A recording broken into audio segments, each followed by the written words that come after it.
अस्सलाम वालेकुम। Last video में हमने डिस्कस किया था सम डेफिनेशन ऑफ सेट। तो आज हम एक्सरसाइज नंबर 1.1 स्टार्ट करेंगे।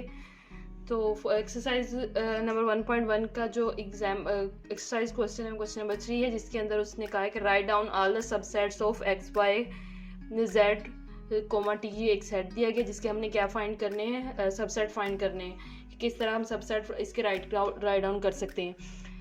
कैसे करते हैं, तो पहले मैंने आपको जो सबसेट की डेफिनेशन बताई थी कि सबसेट को हम कैसे शो करते हैं। कोई भी अगर सेट दो मिले हो तो हम उसको कहते हैं कि ऐसे ए क्या है, इसका सबसेट ऑफ बी है। तो बेसिकली यहाँ पे दो सेट तो नहीं है, यहाँ पे एक सेट ये। तो हम इसके सबसेट कैसे लिखेंगे, जैसे मैंने कहा था कि कोई भी सबसेट होता है तो उसका जो फर्स्ट सबसेट, कोई भी सेट होता है तो उसका क्या होता है, सबसेट। पहले तो एक नल सेट होता है, नल सेट हुआ। उसके बाद अगर हम कहें कि नेक्स्ट क्या होना चाहिए, तो नेक्स्ट क्या है, हम फर्स्टली जो है वो वन एलिमेंट जो है वो कंसीडर करेंगे। जैसे यहाँ पे x है तो पहले सबसेट क्या बनेगा, x बनेगा। उसके बाद क्या आएगा, y आएगा। उसके बाद क्या होगा, z होगा। मतलब सिंगल एलिमेंट हम कंसीडर करेंगे कि सिंगल एलिमेंट जो है वो पहले उनको नोट डाउन करेंगे। जैसे पहले जो है वो सबसेट क्या है हमारे पास, सबसे पहला जो सबसेट होता है किसी भी सेट का वो होता है नल सेट। नल सेट को अगर हम 5 से भी शो कर सकते हैं, और अगर हम इसको शो करना चाहें तो हम ब्रैकेट के साथ भी शो कर सकते हैं। नेक्स्ट क्या है, हमारे पास x है। x को हम क्या सिंगल एलिमेंट के फॉर्म में लिखेंगे, फिर y है, फिर z है, देन क्या है t है। नेक्स्ट क्या होगा, नेक्स्ट बेसिकली क्या होगा कि हम टू एलिमेंट, फर्स्ट जो है वो हम 0 एलिमेंट से शुरू करेंगे। फिर उसके बाद क्या होगा, सिंगल एलिमेंट आएगा। उसके बाद क्या होगा कि डबल एलिमेंट्स आएंगे। जैसे यहाँ पे अगर हम लिख सकते हैं कि x, y, ये भी एक सबसेट होगा। फिर क्या है, हम फर्स्ट एलिमेंट को सेम ही रखें, और फिर जो उसके आगे जो भी एलिमेंट्स आ रहे हैं हम उनको क्या करें, एक सबसेट की फॉर्म में लिख सकते हैं। जैसे x अगर मैं उसको सेम ही रखूं, तो अगर मैं y के साथ उसका बनाना चाहूँ सबसेट, तो क्या होगा x, y। फिर क्या होगा, x, z होगा। फिर क्या होगा, x, t। तो ये जो सबसे मोस्ट ईजीएस्ट वे है वो ये है कि अगर हम किसी एक चीज़ को कॉन्स्टेंट रख लें और जो सेकंड एलिमेंट होगा उसको जो है वो चेंज करते जाएं, तो भी हमारे पास सबसेट जो है वो बनाना सब इजी वे हो जाएगा। तो यहाँ पे क्या करेंगे, x, y हो गया, देन x, z हो गया। मीन्स कि x सेम है, चेंज क्या हो रहा है, वेरिएबल्स कौन सी है, नेक्स्ट एलिमेंट जो होंगे उसके क्या आते जाएंगे, वो सबसेट की फॉर्म में हमारे पास आते जाएंगे। तो क्या होगा, x, y हो गया, देन क्या है x, z होगा, देन क्या है x, t होगा।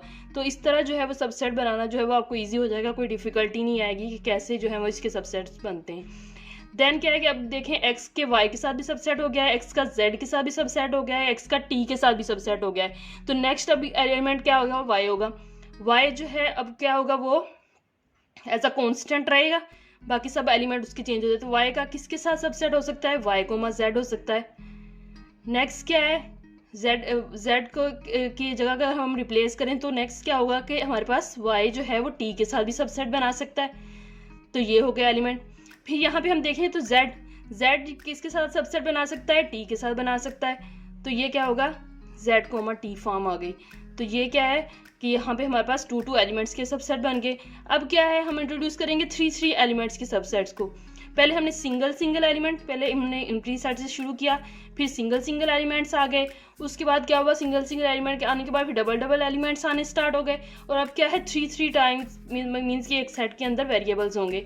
तो क्या होगा, हम कह सकते हैं कि x, y, z हो सकता है, ये भी एक सबसेट है। फिर हम क्या कर सकते हैं कि x, y, z हो गया। अब क्या हो सकता है, x, y, t भी एक सबसेट हो सकता है। फिर इसके बाद क्या हो सकता है कि x, y, z भी हो गया है, x, y, t भी हो गया है, तो x, z, t भी हो सकता है। तो ये भी हमारे पास क्या होगा, इसका सबसेट होगा x, y, t। x, y, z तो पहले हमारे पास हो चुका है। तो हम अगर थ्री एलिमेंट्स के अंदर लेकर आएंगे तो हम कहेंगे x, y, z ये भी एक सबसेट हो सकता है, x, y, t ये भी एक सबसेट हो सकता है। नेक्स्ट क्या है हमारे पास, x, y, t ये भी एक सबसेट हो सकता है। तो ये सब सेट हो गए। फिर कॉमा, अब क्या हम y से शुरू करेंगे तो होगा y, z, t। तो ये भी क्या होगा, एक सबसेट बन सकता है। तो ये हमारे पास इस तरह हम क्या करते जाएंगे, इसकी डिफरेंट जो है वो कम्बिनेशन के साथ इसको इंट्रोड्यूस करवाते जाएंगे। तो ये हमारे पास कितने हैं, ये 4 एलिमेंट्स हैं। तो इसके सबसेट मैक्सिमम कितने बन सकते हैं, 16। तो अगर हम काउंट करें 1 2 3 4 5 6 7 8 9, 10, 11, 12, 13, 14 और एक जो है वो हमारे पास क्या है x, y, z, t। तो ये भी क्या है हमारे पास जो है वो एक सबसेट बन सकता है। तो यहाँ पे हमारे पास कितने सबसेट बन चुके हैं, 16 सबसेट बन चुके हैं, जैसे 1, 2, 3, 4, 5, 6, 7, 8, 9, 10, 11, 12, 13, 14, 15, 16। तो इस तरह हमारे पास जो है वो हमारे पास इसके 16 सबसेट हो चुके हैं। तो अगर हमने पावर सेट फाइंड करना है तो हमारे पास पता है कि पावर सेट को फाइंड करने का फार्मूला क्या है, 2 रेज़ n होता है। तो n क्या है, नंबर ऑफ एलिमेंट्स होते हैं। नंबर ऑफ एलिमेंट्स हम कैसे लिखते हैं, जो भी हमारे पास लिखे होते हैं करली ब्रैकेट के अंदर, तो वो हमारे पास होते हैं नंबर एलिमेंट्स ऑफ सेट। तो अगर हम इसका पावर सेट फाइंड करना चाहें तो हम इसका पावर सेट कैसे फाइंड करेंगे, तो पहले जो मैंने कहा था कि जो हमारे पास सबसेट जो फर्स्ट सबसेट होता है वो बेसिकली क्या होता है, हमारे पास नल सेट होता है। उसके बाद जो भी सेट होगा, अगर मैंने क्या कहा था आपको कि जब भी सबसेट बनाते हैं तो पहले तो हम एम्प्टी सेट रखते हैं, उसके बाद सिंगल एलिमेंट काउंट कर लें आप कि सिंगल एलिमेंट काउंट किया तो ये क्या होगा, 4 होगा, नेक्स्ट सबसेट होगा 8 होगा, फिर क्या होगा 12 का सबसेट होगा। तो यहाँ पे अब क्या है कि हम पहले जो है वो एम्प्टी सेट को कंसीडर करेंगे, उसके बाद क्या है सिंगल एलिमेंट को कंसीडर करेंगे, देन हम क्या करेंगे 2 एलिमेंट्स को कंसीडर करेंगे। तो अगर हम 2 एलिमेंट्स को कंसीडर यहाँ पे करें तो ये होगा 4, 8, देन होगा 4, 12। तो ये हमने क्या किया, सिंगल एलिमेंट्स को कंसीडर कर लिया। लेकिन यहाँ पे हमने क्या किया, 4 को कांस्टेंट रखा है और 8 और 12 को वेरिएबल करके तो हमने सबसेट बना लिए हैं। अब हम नेक्स्ट पे बढ़े अगर तो 8, 12, तो ये भी क्या होगा, एक सबसेट होगा। फिर क्या होगा हमारे पास, जो हमने 2 रेज़ n लिखा है तो उसका मतलब क्या होता है कि यहाँ पे कितने एलिमेंट्स हमारे पास 1, 2, 3 एलिमेंट्स हैं। तो n क्या होता है बेसिकली नंबर ऑफ एलिमेंट्स जो भी हमारे पास करली ब्रैकेट्स के अंदर होते हैं, तो वो हमारे पास 2 रेज़ टू 3 होते हैं, तो दैट इज इक्वल टू 8। तो मतलब पावर सेट कितने बन सकते हैं, अगर ये 3 एलिमेंट्स पे कंसिस्ट कर रहा है तो फिर ये इसके कितने जो है वो सबसेट बन सकते, पावर सेट बन सकते हैं। तो वो हमारे पास है, उसकी क्वांटिटी क्या है, 8 है। तो यहाँ पे अगर मैं देखूँ तो 1, 2, 3, 4, 5, 6, 7 बन चुके हैं। तो 8 क्या होगा, 8 ये फुल का होगा, 4, 8, 12। तो जो सबसे जो बेसिक वे या मोर कन्वीनियंट वे जो है वो, अगर आपने सबसेट लिखने हैं, पावर सेट लिखने हैं, तो हाँ आप पहले सबसे कंसीडर करेंगे उसका एम्प्टी सेट पहले लिखते हैं। उसके बाद क्या कर रहे हैं, उनको कंसीडर करेंगे जो सिंगल एलिमेंट हैं, जो भी एलिमेंट्स हैं आप करली ब्रैकेट के अंदर जो भी एलिमेंट्स ऑफ सेट्स हैं, तो उनको कंसीडर कर रहे हैं सिंगल टाइम कंसीडर कर लिया। देन उसके बाद हम क्या करेंगे, उसको डबल एलिमेंट कंसीडर कर लें, एक को कांस्टेंट रख लें और 2 को वेरिएबल रख लें, दो जो चेंज होते जाएं। जैसे कि 4 को मैंने यहाँ पे कांस्टेंट रखा, चेंज क्या हो रहा है, 8 आया, उसके बाद क्या हुआ 4 का 12 आ गया। फिर यहाँ पे 8 रखें तो 8 के साथ एलिमेंट ही क्या है, 12 है, तो हम 8, 12 कर लें। देन इसके बाद हमारे पास क्या है कि ये पूरा एक सबसेट जो एक पूरा सेट है वो भी क्या होगा, एक सबसेट होगा, पावर सेट होगा। तो ये basically 2 raise 3 is equal to 8। अगर आप इस तरह बनाएंगे तो आपको पता चल जाएगा कि ये जो हैं वो 8 बन रहे हैं, तो आपका जो आंसर है वो वेरीफाई कर रहा है। तो ये बेसिकली सबसेट और पावर सेट जो है वो बेसिकली डिफाइन करने का वे है कि कैसे हम इसको डिफाइन कर सकते हैं। नेक्स्ट है हमारे पास क्वेश्चन नंबर 7 है, जिसके अंदर हमें ए मिला हुआ है, A is equal to a, b, d है, b है, b, c, d है। देन यूनिवर्सल सेट है, that is a, b, c, d, e है।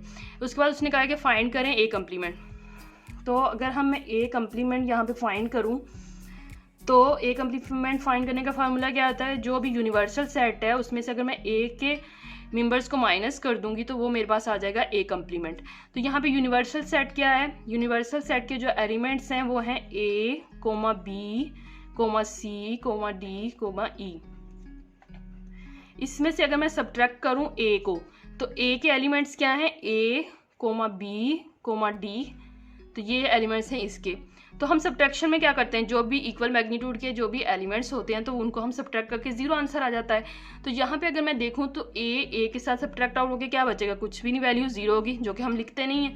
b को b के साथ सब्ट्रैक्ट आउट कर दें तो वो क्या है, वैल्यू बचेगी 0 को लिखने की कोई वैल्यू ही नहीं, तो हम इसको लिखेंगे कैसे, ब्रैकेट के अंदर ना लिखें तो मैटर नहीं करता।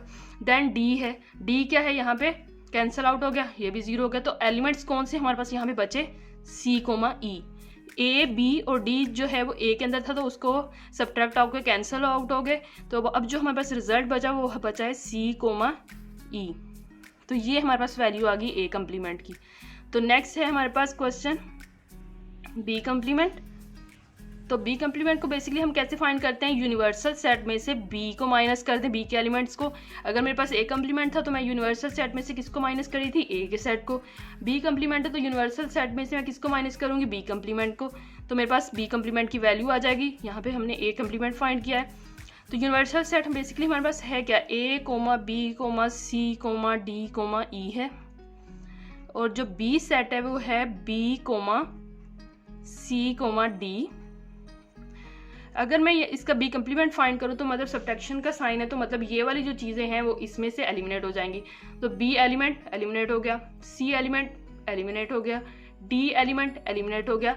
अब क्या है, लेफ्ट आउट क्या बचा यहाँ पे यूनिवर्सल सेट में, बेसिकली वो लेफ्ट आउट बचा है ए और क्या है कोमा ई। जो एलिमेंट इसके अंदर नहीं होंगे वही हमारे पास क्या होगा, रेजिड्यू उसका जो लेफ्ट आउट होगा वो बचेगा। तो यहाँ पे बेसिकली बी कोमा सी कोमा डी जो था वो बेसिकली सब्ट्रैक्ट आउट हो गया, कैंसिल आउट हो गया। तो जहाँ पे जो हमारे पास यूनिवर्सल सेट के अंदर एलिमेंट्स बचे वो ए कोमा ई है।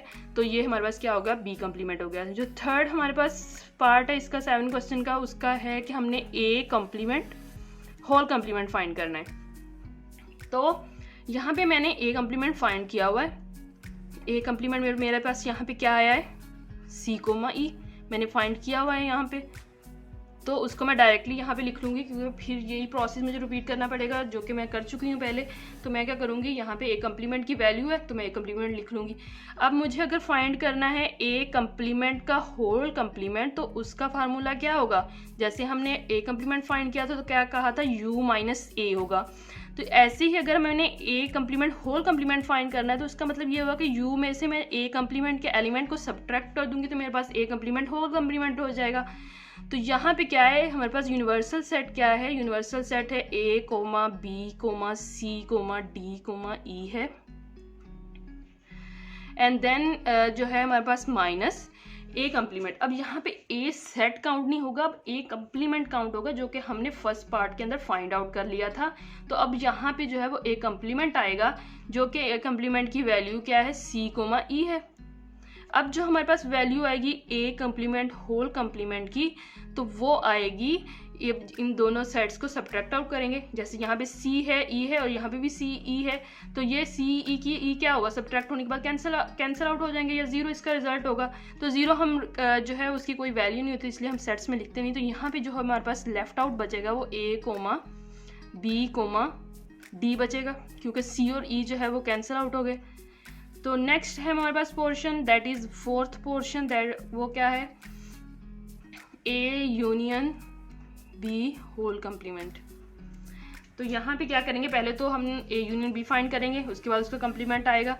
तो यहाँ पे अगर मैं यूनियन बी फाइंड करूँगी, ए यूनियन बी, तो उसका ए यूनियन बी जो है वो बेसिकली क्या होगा, ए के मेरे पास जो सेट है वो क्या है, a comma b comma d union का आप सबको प्रीवियसली पढ़ा होगा कि यूनियन में क्या होता है कि सब एलिमेंट जो हैं वो 1 by 1 आ जाते हैं, जो भी एलिमेंट दोनों के अंदर मौजूद हों। अगर वो डबलिंग आ रही होती है, 2 times रिपीट हो रहे हैं सेट के अंदर, जैसे यहाँ पे डी है, यहाँ पे भी डी है, तो हम इसको एज अ 1 कंसीडर करेंगे, 1 एलिमेंट कंसीडर करेंगे, 2 टाइम नहीं लिखेंगे उसको, 1 टाइम ही लिखेंगे।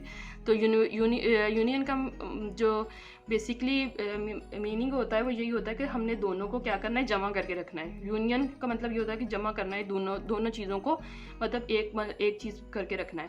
तो यहाँ पे अगर मैं यूनियन करूँ तो मेरे पास आएगा ए कोमा बी यहाँ पे भी है, यहाँ पे भी तो 1 टाइम लिख देंगे, सी कोमा डी 2 टाइम है तो उसको भी 1 टाइम करके लिख देंगे। तो यहाँ पे हमारे पास 4 एलिमेंट आ गए यूनियन करने से। तो ए यूनियन बी हमारे पास क्या होगा, a comma b comma C comma d. और अगर मैंने इसका क्या है, A union B whole complement है, तो मैं इसको होल कम्प्लीमेंट कैसे करूँगी,